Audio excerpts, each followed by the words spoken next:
Andhra Pradesh legislative council Jaganmohan Reddy ప్రభుత్వానికి ఒక పెద్ద అడ్డంకిలా తయారైందనేటువంటి అభిప్రాయం ప్రభుత్వ నేతల్లో కానీ జగన్మోహన్ రెడ్డి మనసులో కానీ ఇది ఉండడం చాలా బాధాకరమైనటువంటి విషయం.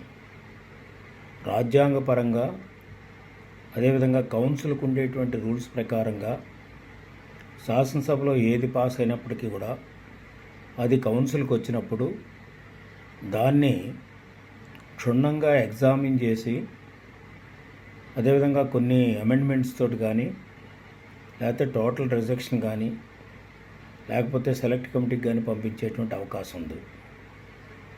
That doesn't mean that council is putting obstacles the issues passed by the assembly. అటువంటి అభిప్రాయంతో కాదు, ప్రజల యొక్క సంక్షేమాన్ని, ప్రజల యొక్క క్షేమాన్ని, రాష్ట్రం యొక్క క్షేమాన్ని ఉద్దేశించి కౌన్సిల్ కొన్ని అభిప్రాయాలు తిరిగి పంపించడానికి అవకాశం ఉంది. ఆ విధంగా పంపిస్తూ ఉన్నప్పుడు దీన్ని ఒక స్టంబ్లింగ్ బ్లాక్ లాగా అర్థం చేసుకోవడం అనేటువంటిది వాళ్ళ అవగాహన లోపం. ఈరోజు మనం ఉదాహరణకు చూస్తే అమెరికాలో పార్లమెంటరీ ప్రజాస్వామ్యం ఉన్న అక్కడ 2 ఛాంబర్స్ ఉన్నాయి, హౌస్ ఆఫ్ రిప్రజెంటేటివ్స్ అదేవిధంగా హౌస్ ఆఫ్ సెనేట్. యూజువల్గా పార్లమెంట్ అమెరికన్ ప్రాక్టీస్లో రిప్రజెంటేటివ్స్కి మెజారిటీ వచ్చినా సెనేట్లో మెజారిటీ ఉండదు సాధారణంగా పరిస్థితుల్లో ఎక్కువ సంవత్సరాలు. లేకపోయినప్పటికీ కూడా అక్కడ ఇంపార్టెంట్ ఇష్యూస్ మీద 2 హౌస్లు ఏకాభిప్రాయానికి వస్తే తప్ప అవి పాస్ కావు. అదేవిధంగా మనం లండన్ వెస్ట్మినిస్టర్ స్టైల్కి వచ్చినప్పటికీ కూడా హౌస్ ఆఫ్ కామన్స్ ఒకవైపు, హౌస్ ఆఫ్ లార్డ్స్ ఒకవైపు. అదేవిధంగా మన భారతదేశానికి వచ్చినప్పుడు మనం చూస్తే లోక్సభ ఒకవైపు, రాజ్యసభ ఒకవైపు.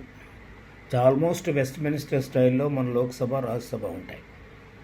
ఇప్పుడు మనం చూస్తే ఒకవైపు బీజేపీకి అబ్సల్యూట్ మెజారిటీ లోక్సభలో వచ్చినప్పటికీ కూడా, రాజ్యసభలో అబ్సల్యూట్ మెజారిటీ లేకపోయినప్పటికీ కూడా కొన్ని అంశాల మీద యునానిమిటీ ఉంది, యునానిమస్ అభిప్రాయం తెలియపరిచి అవన్నీ కూడా వచ్చాయి.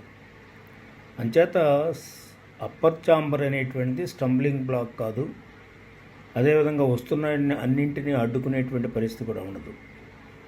అక్కడ దేశం ఇంట్రెస్ట్లో లండన్లో కానీ, అమెరికాలో కానీ, అదే భారతదేశంలో కానీ దేశాల యొక్క ఇంట్రెస్ట్లో పార్లమెంటరీ వ్యవస్థ ఎట్లా నడుస్తుందో అదేవిధంగా ఇక్కడ కూడా రాష్ట్రాల్లో కూడా కౌన్సిల్ అనేటువంటిది తప్పనిసరి.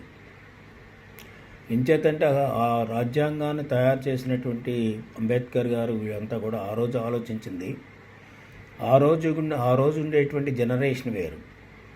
ఆ రోజు ఉండేటువంటి జనరేషను ఆ రోజు రాజ్యాంగాన్ని అభిమానిస్తూ రాజ్యాంగాన్ని తూచా తప్పకుండా అమలుపరుస్తూ ఉన్నటువంటి రోజులు అవి. కానీ ఇప్పుడు జనరేషను రాజ్యాంగం, అంబేద్కర్ రచించినటువంటి రాజ్యాంగం లెక్కలేదు, రూల్ ఆఫ్ లా లెక్కలేదు. అంచేత ఇష్టం వచ్చినట్టు మెజారిటీ ఉందనే ఉద్దేశంతో శాసనసభలో చేసేటువంటి యొక్క పరిణామాలు చూస్తూ ఉంటే ఇటువంటి పరిస్థితుల్లో కౌన్సిల్ అనేటువంటిది చెక్ చేయడానికి, రివ్యూ చేయడానికి, ఎగ్జామిన్ చేయడానికి కౌన్సిల్ చాలా అవసరం. అంచేత కౌన్సిల్ ఏ విధంగా అయితే రాజ్యసభ, అదేవిధంగా హౌస్ ఆఫ్ లార్డ్స్, అదేవిధంగా హౌస్ ఆఫ్ సెనేటు, ఈ 3 దేశాలు ప్రధానమైనటువంటి దేశాలు కాబట్టి ఈ 3 దేశాల్లో ఏ విధంగా అయితే సెకండ్ ఛాంబర్, అప్పర్ హౌస్ పనిచేస్తుందో ఆ విధంగా పనిచేసే విధంగా రాష్ట్రాల్లో కూడా కౌన్సిల్ ఉండవలసినటువంటి అవసరం ఉంది. ఆ విధంగా కౌన్సిల్ ఉన్నట్లయితే ఈరోజు వస్తున్నటువంటి పరిస్థితులు, ఈరోజు చూస్తున్నటువంటి పరిస్థితులు ప్రజాస్వామ్య డిక్టేటర్స్ అంటే పేరుకి ఎలక్ట్ కాబడ్డారు తప్ప ఎలక్ట్ అయిన తర్వాత డిక్టేటర్స్గా మారుతున్నటువంటి సందర్భాల్లో వాళ్ళ వ్యూహాలనే ఇక్కడ అమలు జరపాలని అనుకున్నప్పుడు ప్రజలకు ఇష్టం లేకపోయినా, ప్రాంతాలకు ఇష్టం లేకపోయినా, రాష్ట్రాలకు ఇష్టం లేకపోయినా వాళ్ళు అనుకున్నదే జరగాలనుకున్నప్పుడు ఈ జనరేషన్కి సరి అయినటువంటి రైట్ మార్గంలో పెట్టాలంటే కౌన్సిల్ సెకండ్ ఛాంబర్ అదే అప్పర్ హౌస్ కూడా ఉండవలసినటువంటి అవసరం ఉంది. దానికి కావాల్సినటువంటి అమెండ్మెంట్స్ కూడా కేంద్ర ప్రభుత్వం చేయవలసినటువంటి అవసరం ఉంది. చేయాలనేది కూడా తప్పనిసరిగా చేయాలనేది కూడా నా అభిప్రాయం. అంచేత ఆ విధంగా మనం పర్మనెన్సీని కౌన్సిల్ కూడా ఉండేటట్టుగా చేస్తే రాజ్యాంగపరంగా దీనికి ఎప్పుడు కూడా చెక్ ఉంటుంది. ప్రజాస్వామ్యంలో మెజారిటీల ప్రకారంగా కాకుండా ప్రజల యొక్క మెజారిటీ చూసుకోవాలి. ఈనాడు జగన్మోహన్ రెడ్డి గారు నాకు 151 మంది గెలిచారని అంటున్నారు, కానీ ఆయనకు వచ్చిన ఓటింగ్ ప్యాటర్న్ అంతా బిలో 50% ఓటింగ్ ప్యాటర్న్. అంటే టోటల్ జనాభాలో సగం కూడా ఆయనకి ఓట్లు వేయలేదు, ఆయన్ని సపోర్ట్ చేయలేదు. అంచేత ప్రజాస్వామ్యంలో చూస్తే ఏది మెజారిటీ, ప్రజల్లో మెజారిటీ చూసినట్టయితే ఆయనకి రాలేదు. సీట్లలో మెజారిటీ, అబ్సల్యూట్ మెజారిటీ వచ్చింది. అంచేత ఇక్కడికి ప్రజల యొక్క అభిప్రాయానికి వ్యతిరేకంగా ఆయనకు వచ్చింది 47%, తెలుగుదేశానికి వచ్చింది 40%, అదేవిధంగా మిగతా వాళ్ళందరికీ వచ్చింది రెస్ట్ ఆఫ్ ద పర్సంటేజ్. అంచేత ఈ పర్సంటేజ్లు ఓటింగ్ చూసినట్టయితే 100% అంటే మోర్ దాన్ 50% జగన్మోహన్ రెడ్డిని ముఖ్యమంత్రి కావాలని అనుకోలేదు.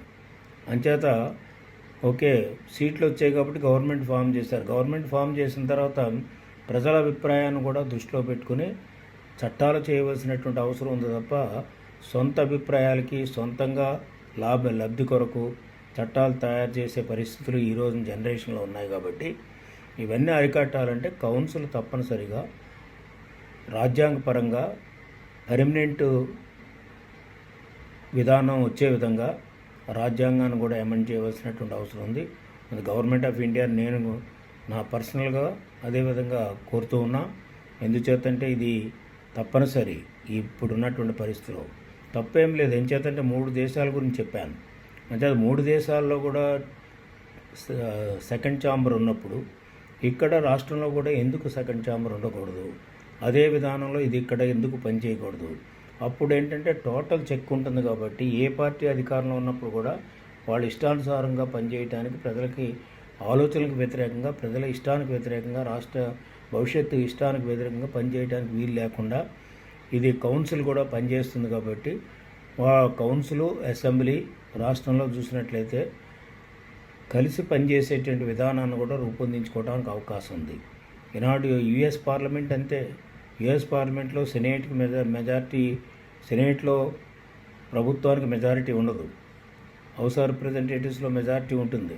అయినప్పుడు కూడా సెనేట్ని కూడా కలుపుకుని పోతూ, అదేవిధంగా సెనేట్ కూడా ఎక్స్ప్లెయిన్ చేస్తూ, సెనేట్ చెప్పినవి కూడా ప్రభుత్వం వింటూ ముందుకెళ్తుంది. కాబట్టి అక్కడ పార్లమెంటరీ వ్యవస్థ పటిష్టంగా ఉంది. అదేవిధంగా భారతదేశంలో జరుగుతూ ఉంది, అదేవిధంగా ఇంగ్లాండ్లో కూడా జరుగుతుంది. అంచేత ఇటువంటి విధానానికి మనం స్వాగతం పలకవలసినటువంటి అవసరం ఉంది. మరొకసారి కేంద్ర ప్రభుత్వాన్ని రిక్వెస్ట్ చేస్తున్నాం, కౌన్సిల్ కంపల్సరీగా ఇక రాష్ట్రాల్లో ఉండేటువంటి విధానాన్ని ప్రవేశపెట్టడానికి అవసరమైతే రాజ్యాంగాన్ని అమెండ్ చేయవలసిందిగా కోరుతున్నాం.